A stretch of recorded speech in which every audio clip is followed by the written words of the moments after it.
Reserve bank ने अपनी monetary policy में एकदम वही कर दिया है जिसकी उम्मीद बाजार को थी। रिजर्व बैंक ऑफ इंडिया के नए गवर्नर संजय मल्होत्रा से उम्मीद की जा रही थी कि वो चवन्नी की कटौती करेंगे। उन्होंने एग्जैक्टली वही कर दिया है, लेकिन इसके बावजूद बाजार मायूस है। कुछ जानकार मायूस हैं, और मायूस क्यों हैं? एक, उन्हें लग रहा था कि शायद चौंकाने का फैसला करेंगे रिजर्व बैंक के गवर्नर और वो 0.25 की जगह 0.5 परसेंटेज पॉइंट या 50 बेसिस पॉइंट या आधा टका की कटौती कर सकते हैं, लेकिन वो उन्होंने की नहीं।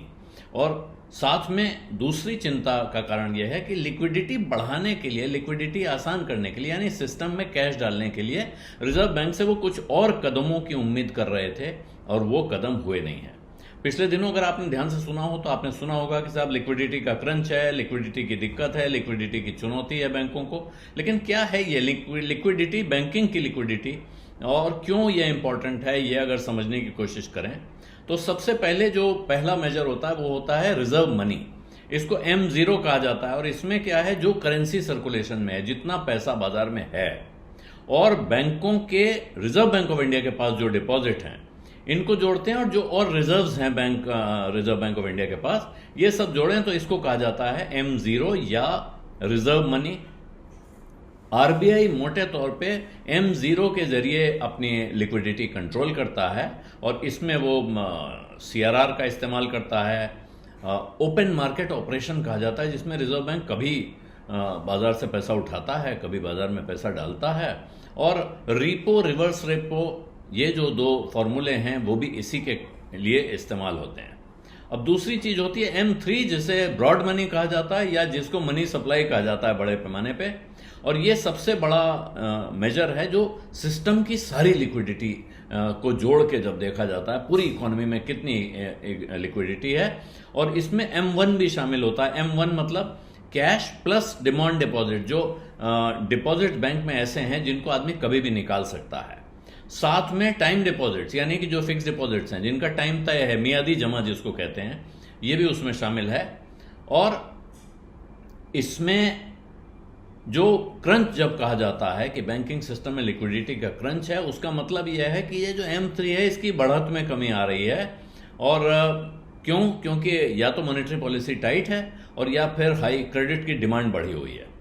थोड़े मोड़े समय के लिए लिक्विडिटी का इशू डील करना होता है, तो फिर M0 को देखा जाता है, क्योंकि उसमें तत्काल बैंकिंग सिस्टम में जो कैश सामने अवेलेबल है उसका पैमाना है वो, और इसीलिए उसको देखा जाता है। और यहाँ रिजर्व बैंक ऑफ इंडिया उस पर नजर रखती है। लेकिन जो मनी सप्लाई को कंट्रोल करने का सवाल आता है, क्रेडिट अवेलेबिलिटी, कितना कर्जा मिल सकता है, कितना मिल रहा है, ये देखना होता है, तब M3 को देखना चाहता है। और ये इस वक्त क्यों टाइट है बैंकिंग लिक्विडिटी, अगर इसको देखना हो तो रिजर्व बैंक ऑफ इंडिया ने जो फॉरेन एक्सचेंज मार्केट में रुपए को एक तरह से बचा के रखने की, हालांकि अब बचा के रखना कहना बड़ा मुश्किल है जहां रुपया डॉलर के मुकाबले जहां गिर चुका है उसको देखते हुए, लेकिन फिर भी उसने जब भी वो कोशिश करता है तो उससे लिक्विडिटी टाइट हो जाती है, क्योंकि reserve bank of India dollar बेचता है डॉलर को सस्ता करने के लिए, और इसके लिए उसको रुपए खर्च करने पड़ते हैं, रुपए बाजार से वापस उसके पास चले जाते हैं। तो ये एक तरह से टाइटनिंग हो जाती है। बाजार में जो रुपया था वो निकला और डॉलर आ गया, डॉलर जिसको चाहिए था वो ले गया, लेकिन बाजार में रुपए की कमी हो गई बैंकिंग सिस्टम में।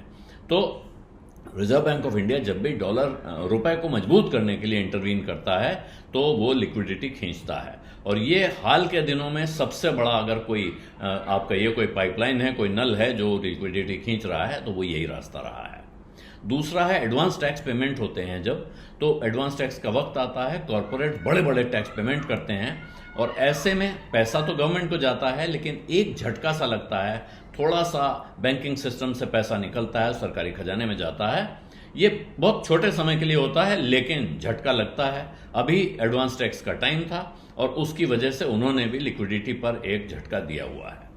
फिर कैश विड्रॉल होते हैं तो वो झटका देते हैं। ये आमतौर पे वेडिंग सीजन, फेस्टिव सीजन, जब लोगों को खरीदारी करनी होती है, वो अपने बैंक डिपॉजिट से पैसा बाहर निकालते हैं, ATM कार्ड इस्तेमाल करते हैं, धड़ाधड़ खरीदारी करते हैं, तो वहां पर ये झटका लगने लगता है। जैसे जैसे लोग पैसा निकालते हैं तो बैंकिंग सिस्टम में पैसा कम हो जाता है, और यहां चिंता शुरू हो जाती है, क्योंकि डिपॉजिट से, करंट अकाउंट से, सेविंग डिपॉजिट तक से पैसा निकलने लगता है।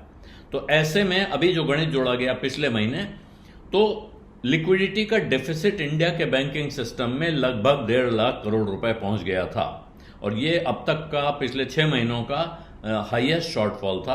तो ये चिंता थी, और इस वजह से फिर रिजर्व बैंक ने ओपन मार्केट ऑपरेशन किया, वेरिएबल रेट रिपो एक्शन किया, अमेरिकन बॉन्ड और रुपये का बाई सेल स्वैप ऑक्शन किया। ये सारे बड़े टेक्निकल टर्म्स हैं, लेकिन आज की पॉलिसी में रिजर्व बैंक ने कोई ऐसा नया लिक्विडिटी बूस्टिंग का ऐलान नहीं किया है। ये काम की बात है जो हमारी आपकी समझ में भी आएगी। क्यों नहीं किया है उसकी वजह समझना जरूरी है, क्योंकि अब अगर रिजर्व बैंक लिक्विडिटी बढ़ाता है सिस्टम में तो उससे महंगाई भड़क सकती है, महंगाई बढ़ने का खतरा है, जो कि करीब करीब वहां पहुंच रही है जहां रिजर्व बैंक उसको पहुंचाना चाहता है। उसकी जो बर्दाश्त की हद है वहां पहुंचती दिख रही है। तो ऐसे वक्त पर रिजर्व बैंक ये खतरा नहीं उठाना चाहता है। हालांकि उसने रेट कम किया है ताकि लोगों को बैंक से पैसा मिलना आसान हो जाए, लेकिन अभी बैंकों को भी शायद लिक्विडिटी के मोर्चे पर कुछ परेशानी का सामना करना पड़ सकता है, और आगे जाके हो सकता है कि अभी बैंक भी इसको आगे देने में थोड़ी एहतियात बरतें, थोड़ी नानुकुर करें, जिसकी वजह से अभी भी कर्जा लेने वालों को परेशानी हो सकती है। लेकिन सामने जो टारगेट है बैंक के कि महंगाई को काबू में रखना है, उसको ध्यान में रखते हुए वो शायद इससे आगे ढील देने की हालत में था नहीं। बीज अड्डा में आज इतना ही। अब इजाजत दीजिए। धन्यवाद, नमस्कार।